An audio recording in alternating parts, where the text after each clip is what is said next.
Hey y'all, it's Amanda and this is my Texas Zone 8 garden, and today we're in the shade garden and I have this old 3-tiered vintage planter that I got off of Facebook Marketplace, and we're going to be filling it with lots of shade loving plants that have tons of color.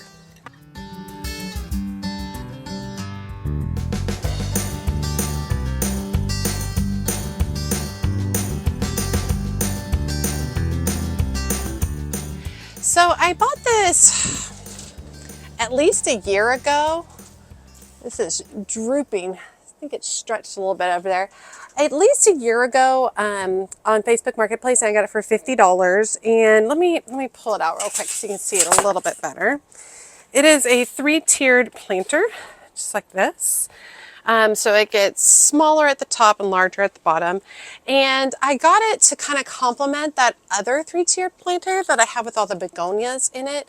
I want to have some height in the shade garden, and so this kind of allows for that.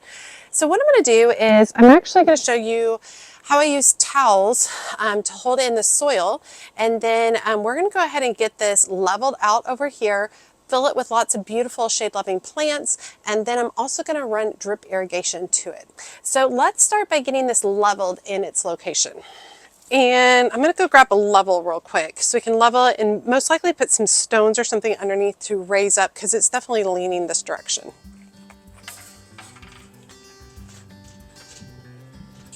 All right, so I've got just some extra little stones and such that I usually keeps, little pieces of wood and things like that, and I use them to prop underneath.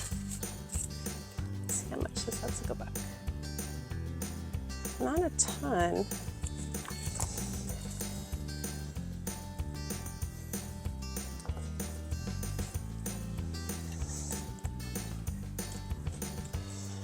Okay, that's much better. Okay, I like using towels to put inside my containers like this that are more open, where the soil would obviously just fall right through. Now, I'm using a purple towel, and that would probably annoy a ton of people. You do not have to use a colored towel. This is just like what I have on hand. So, and I'm not really worried. Like, I don't really think you're going to be able to see it all that much, in my opinion.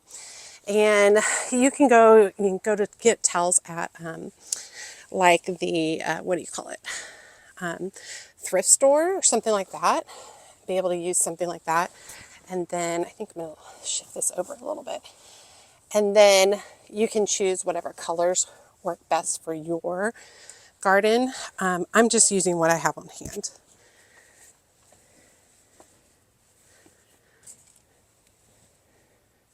Okay, and then once I've got that in there, I'm going to go ahead and put compost at the base. So straight compost at the base of the container.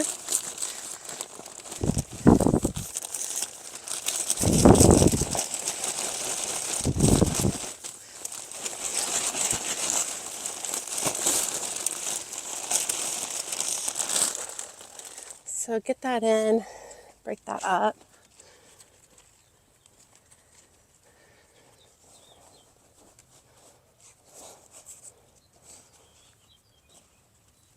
And then now I'm going to add regular soil. And the reason I put the compost in the base is containers like this lose nutrients very quickly. And so by doing this, that compost is going to add nutrients for months and months and months and months to come, rather than just straight potting soil. And the soil I'm adding is my favorite one, Burger Band 7.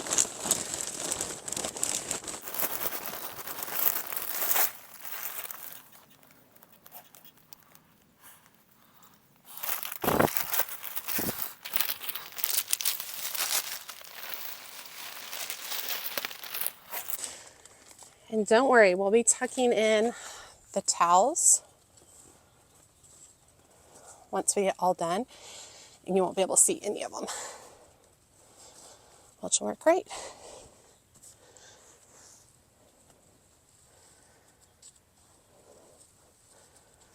This one's not quite big enough, so I'm going to switch to this guy.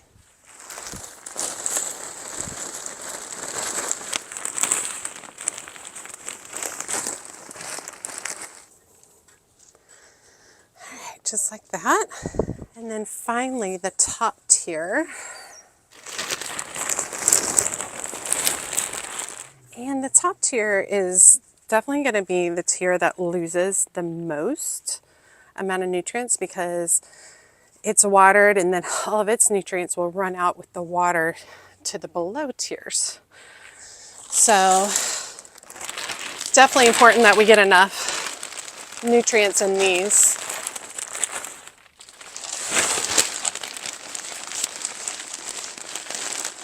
And you can just pull the edges of the towel up if they slip down. Super simple and easy. And I'm kind of working the soil into the different areas, the corners. And then of course we want to put some plant tone in each one of these tiers.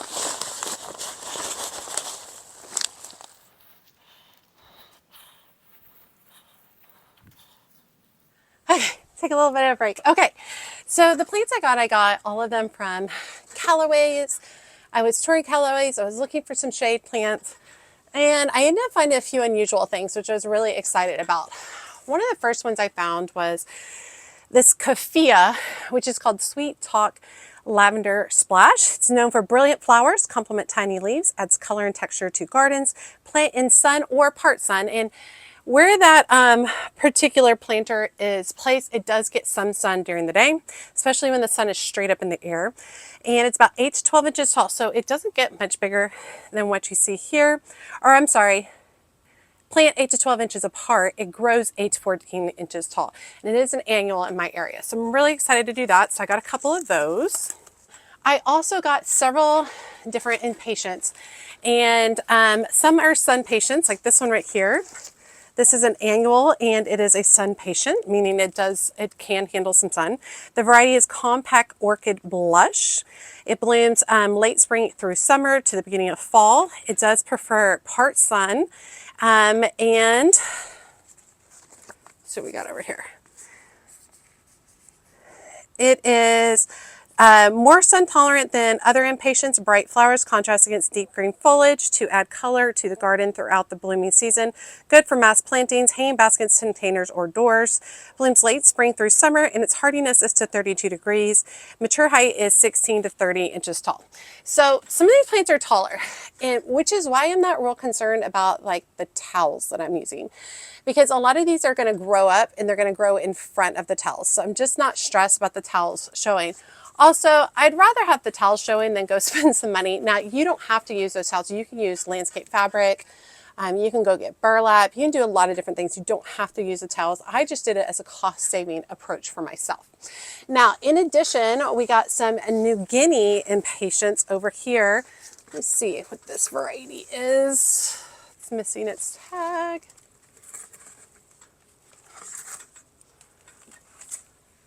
I believe, oh, here it is. Okay. This one is Sonic Light Pink New Guinea Impatiens. Huge flowers bloom all summer over attractive foliage, adds color to beds, pots, and hanging baskets, blooms late spring to mid-fall. Plant in full sun, spaced 14 inches apart, grows 14 to 16 inches tall. And I did get 3 of those particular variety.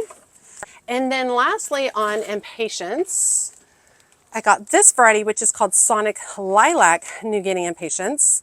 And these are huge flowers bloom all summer over attractive foliage, adds color to beds, pots, and hanging baskets, blooms midsummer. You know, all the same stuff I just read. Space, plant in part sun, place space 8 to 10 inches apart, and grows 10 to 14 inches tall. So in addition, I wanted to add some foliage to the blooms. So I also picked up a Perea over here, which is similar to a coleus. And there are 3 plants in this Perea, so we are going to divide it up. So it is outdoor, annual, container, or garden, overwinter, indoors, in cold climates, sun to light shade, outdoors, heat-loving plants, grows for its striking foliage, 24 to 36 inches tall. So it does get big, and there's 3 plants in here that will divide out, which I think will work really nicely. Now, a few other accent pieces that I got a little bit of white edge Swedish ivy, and this is also an annual, and it's going to grow over the side. So bold plant has scalloped dark green leaves with vivid white margins. Vigorous growth looks fresh and sparkling as it freely cascades over the edges of combination baskets and plantings from spring until frost. It also is a bold architectural contrast when mixed with airy plants in color bowls, decorative containers, hanging baskets, and patio plants. The velvety, soft, delicate, textured foliage is a favorite in children's garden. Excellent, trouble-free plant, thrives in both sun and shade, moist and dry. Awesome. And it can get up to 24 to 36 inches wide. And then another foliage, so you can see I have 3 varieties of foliage to mix with the blooms, is this shamrock purple, also known as oxalis purple. And it's part sun to shade. About 6 to 10 inches tall by 10 to 14 inches wide, blooms in the spring, and this one is actually a perennial in zones 6 through 10. Shamrock-shaped leaves are deeply colored. Keep this inside for seasonal color. So I've got the flowers and then I've got the foliage. But the most important part is this fuchsia that I purchased right here, and I don't have the particular variety of fuchsia. Let me see if I happen to see a tag anywhere in here.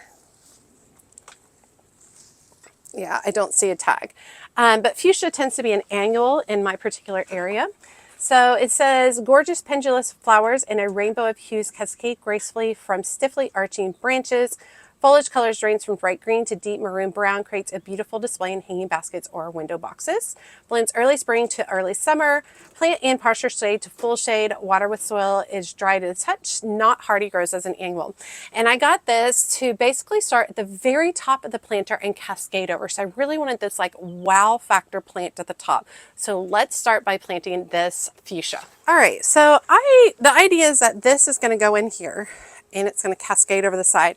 I am going to have to work to get the blooms to kind of tuck in through these different areas. So I'm going to start by just getting this out of the hanging basket real quick. And to make it a little bit easier, I've got the container that the plant was in, and I am just going to take out some of this soil that I put on top, but just put it right here in this container so that I can mix it back, add it back in very easily. And this is going to take a little bit of wrangling carefully because we want to get it in through here. So I'm going to start by kind of very carefully taking one bundle of flowers through.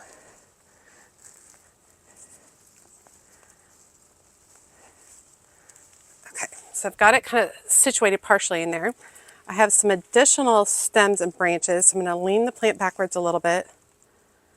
Try to very carefully take some of those over. I'll do the same thing at the back. Might have to block y'all for a second. Trying to be gentle so as not to break too many stems, but some of it's going to happen. It just kind of is what it is. Okay, and then let's start kind of setting this upright a little bit. And then we can kind of gently come in here a stem or so at a time. Kind of drawing them through. And I have broken some of them, unfortunately. But it'll be okay. All right, and then I'm going to come back and I'm going to backfill with additional soil.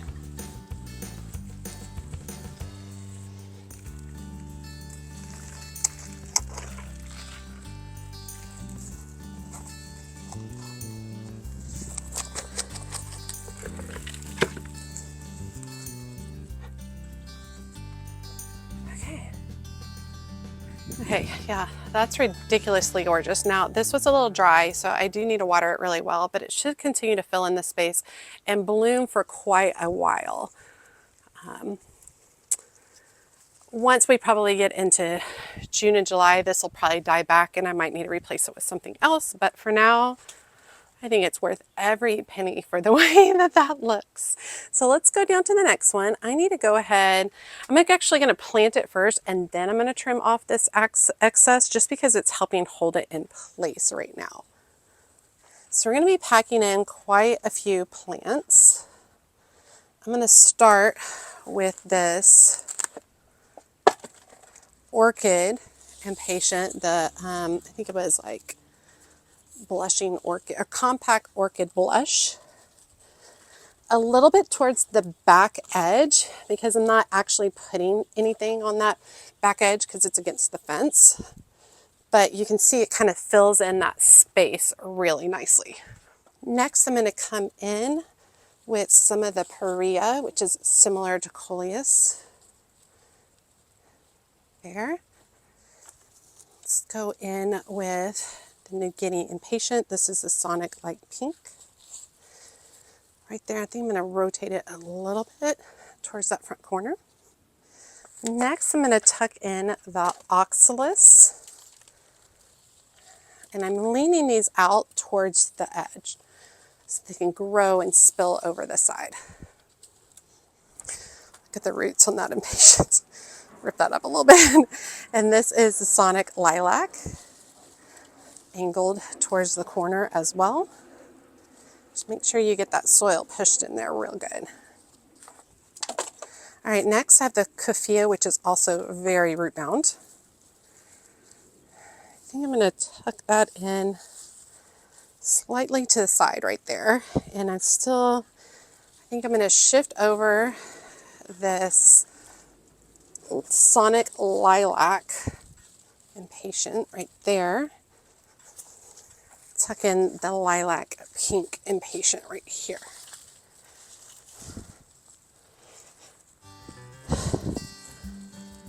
All right, and I'm going to go ahead and come across with my scissors and cut the towel. All right, and then I can just come back in carefully and tuck my towel around the edges so you don't really see it. Just like that. Look how the fuchsia interacts. Super pretty. Okay, and then for this one, I'm going to start with that Orchid Blush Lilac just tucked into this corner over here. Just like that. We'll go ahead and put in the Sonic Lilac. And then next, I'm going to lay in some of the Perea, and I'm angling everything outwards. I'm going to go ahead and put the Kufia. Right now. Because I would really like for it to grow into this little section right here and kind of grow up between these two planters like that. All right, let's tuck in another New Guinea Impatience. Again, a piece of the Perea.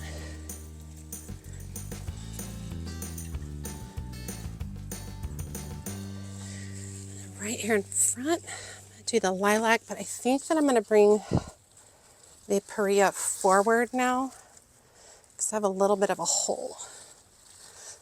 Just like that. All these plants are kind of worked towards the edge to fill in. Okay, and then finally for the Swedish Ivy, I'm going to tuck it in right here because I would love for it to just flow down this side. I think would be just super cool.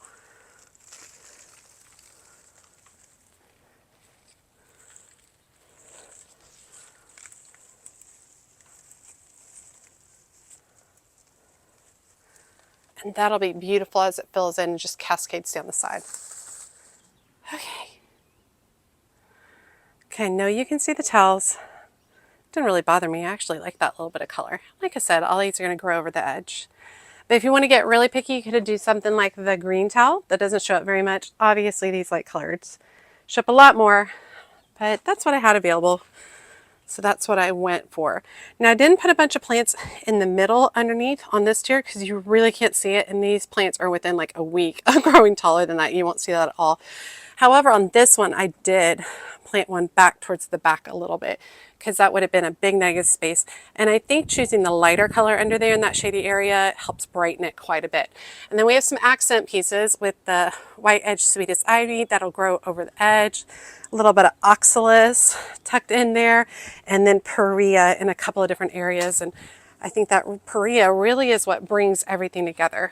When I was choosing these colors, you know, I was really drawn to the fuchsia, so I know I wanted to start with that. And then I was able to come in and be like, okay, I need some matching colors. So I'll go with like the Sonic Lilac. And then the Kafia brings in that color, but it also has the light pink, which then ties into the light pink, the Sonic Light Pink New Guinea and Patience as well. And then the Orchid, the Compact Orchid blush brings in a pinky purple. And then we start tying it in with things like the Paria, which has almost all the colors in it. And it's just a way to bring several different colors together into a color scheme without having to do just one color the whole time. So this really allowed me to add a wow factor pop of color to the space. So now I'm going to go ahead and water it in, and then we're going to come through and I'm going to go ahead and add in the drip lines, and I'll show you what that's going to look like. And by watering it in really well with just a hose, it's going to help get rid of any air pockets and also settle the soil down around the roots of everything. And you can see how the water cascades from one planter to the next.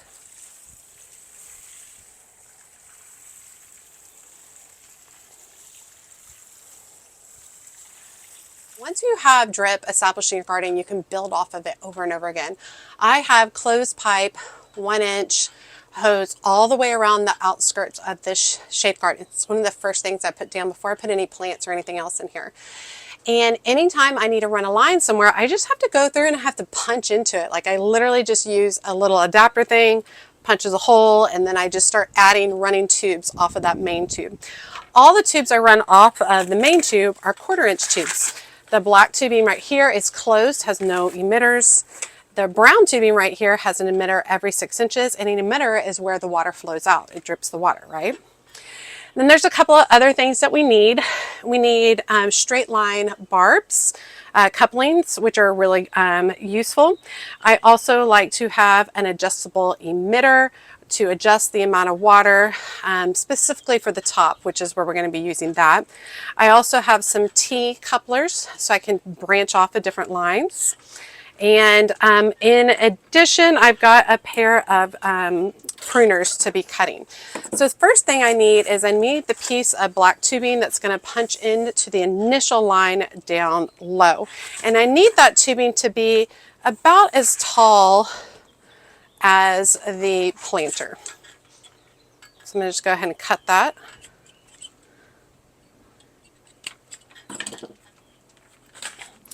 And that tubing, I need a straight line coupler to go in there, and this is what will punch into the bottom, right? So that'll be connected to the bottom. So we need to come up part way and we need to split this tube, because right here I need a portion to come off to go to the bottom planter. So I'm going to go ahead and cut it, and I'm going to put in the T coupler, and this will connect the cut back together on both sides, but also is leaving me an additional place to go off of, right? So that's for the bottom tier, and then I need to go to the top tier, or middle tier, excuse me. So I'm going to add another T right there as well.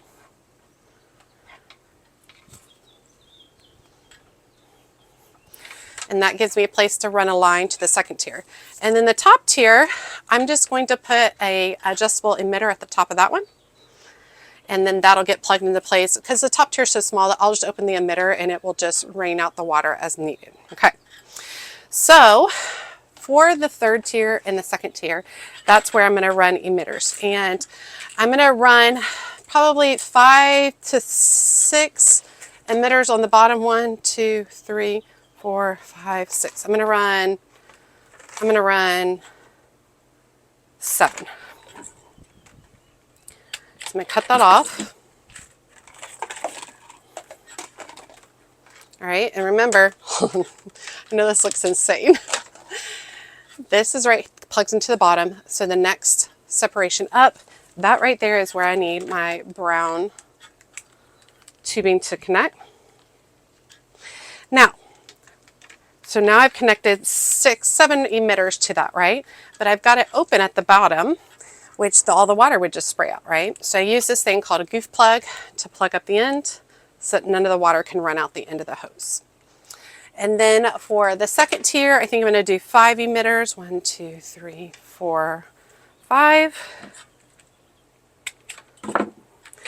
Remember, I'm going to connect it at this second set of outlets right here.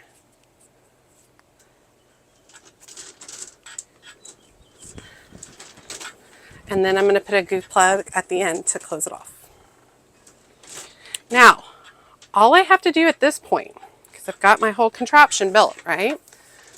This adjustable emitter goes to the top, this goes to the second tier, this goes at the third tier, and then this area right here is what plugs directly in. So all I have to do is punch a hole and plug this directly in, secure everything in place, and then we are good to go with the drip line to that basket. So let's do that. Okay, I'm sure I'm probably gonna get in the way. This down here is the black tubing. I'm gonna punch a hole real quick.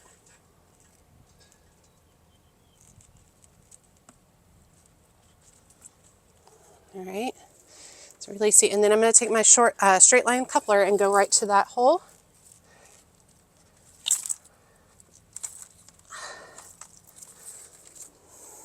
So now I've got that to the bottom, right? So I'm going to stretch this out, knowing that this emitter is going to go to the very top. I'm going to go ahead and just secure that. I'm going to come from behind. And I'm going to aim for the center and then use a staple to hold it in place. All right, and then you can see that this guy has lined up with the second tier. Like I'm going to angles away. Let me come from this angle. I try to come from the back of the planter so it's not as obvious. I don't hide like my lines completely, but I do like to hide them some so that they're not just like screaming. And then lastly, I'll put this last one in.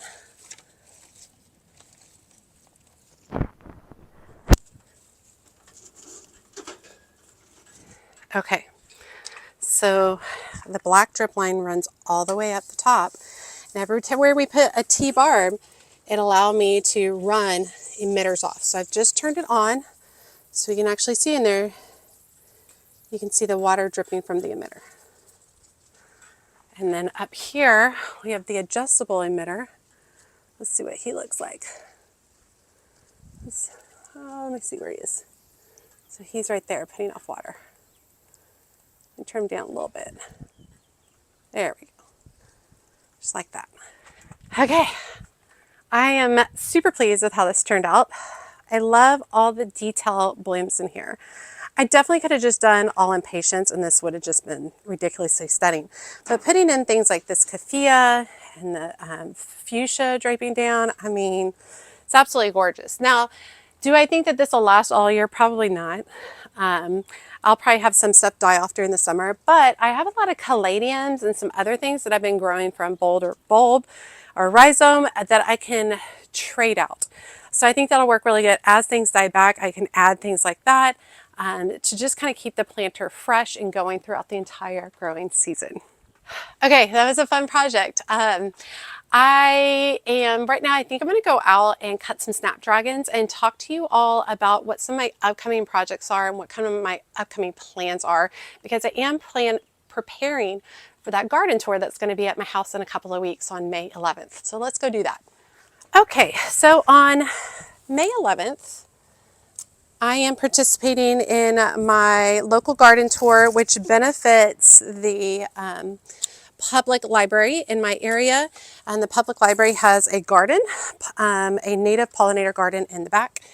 And so basically all the funds raised from this garden tour will help pay for the needs of that particular garden, which is really exciting. And I did do this last year, although I didn't like tell you guys about it because I was nervous about having people in my garden. I told a few of y'all, but I didn't make a big deal out of it. But now I'm really excited. I really enjoyed it last year. Last year I had to go do stuff for my daughter that day. This year I don't have to. I've already gotten that taken care of. So I will be here the entire time. So it's on May 11th from 9 to noon, and I will put a link to that information below. If you are in the area and you would like to come see, all it is just a small donation to our local, to my local library. and then they will pass out the addresses. I do plan on having a few treats here, just like some lemonade and cookies, and I look forward to chatting with you all. My mom is going to come help out with the kind of refreshment table, which I think will be really nice. You get to chat with her. I'm not going to be like cleaning up my garden big time, but there are some projects I want to get done. One of the projects is mulching a big portion of the yard behind me. I would like to get that done before y'all get here, just so it's easier for people to maneuver throughout my space, because I do deal a lot with mud, and y'all know it's going to rain like right before. I like to do that. I have some containers that need to get filled. What else do I have? Oh, I just wrote it all down. Like, I had this whole list written down.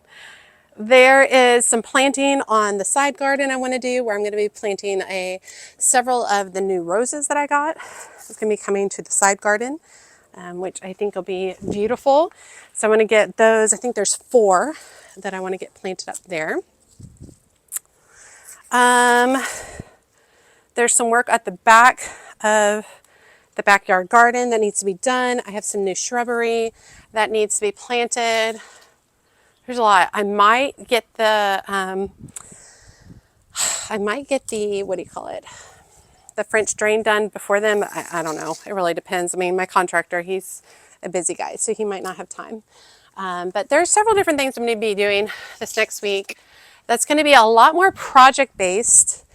I've shifted a little bit from focusing on seeds. However, I am starting to buy the seeds, order the seeds that I need to grow my fall annuals.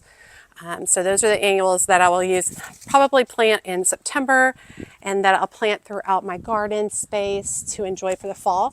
And I do really want to try to grow a lot of that, because it'll be less expensive if I grow things as opposed to buying everything. So I'm going to be doing that, and so I will be showing you that seed order. I'm going to be ordering from, I think, Swallowtail Gardens, because that I think that's my new favorite place to order seeds. I'm just really pleased with the quality and the price, and just really, really happy with it. So I'm going to be doing that coming up soon, and I'll be showing you how I start all of those as well, so that if you choose, you want to go ahead and grow some annuals for the fall, you can kind of grow along with me if you would like. Okay, a few more. Got a bunch of extra soil over here. I've been building up this area because it tends to be a mess, and a lot of water. It's a low spot, so a lot of the water comes here. So I put a whole bunch of extra soil here that I had left over from planters and containers. I have to smooth it all out, of course, but these right here are bronze butterfly, our Madam Butterfly bronze. Beautiful. Remember, Snapdragons, if you want them to keep blooming, you have to keep cutting. If you allow them to just stay on the plant, it will signal the plant that it needs to make seeds out of the flowers, and it will stop sending flowers up, and it will focus on making seeds instead. We don't want to do that. Not yet, anyway.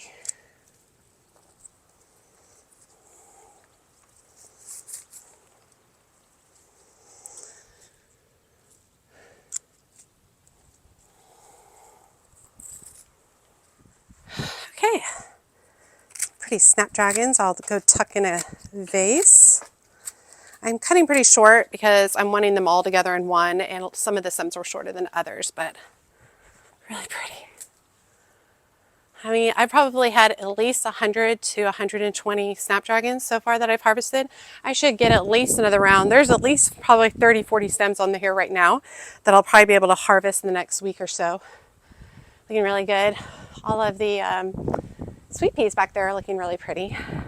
But yeah, it's looking good. All right, you all, I hope you enjoyed today's video, seeing me go ahead and plant up that shade planter in the shade garden. Really excited with the color combination, and really excited to see it grow in, because this is what it looks like now. Imagine what it's going to look like in 4 to 6 weeks. It's gonna be stunning. And then I hope you guys enjoyed watching me do a little bit of harvesting, but hearing me talk about that upcoming local garden tour if you're interested. I've had some people drive in last year. If you want to drive in, visit with me. I'm here from 9 to 12. Happy to sit down and chat. I missed some of y'all last year because I had to run out to a thing for my kiddos, but I got that taken care of. So I'll be here the whole time this year. All right, y'all, as always, make sure you like, comment, and subscribe to the channel. Every time you like and comment helps grow my channel so much.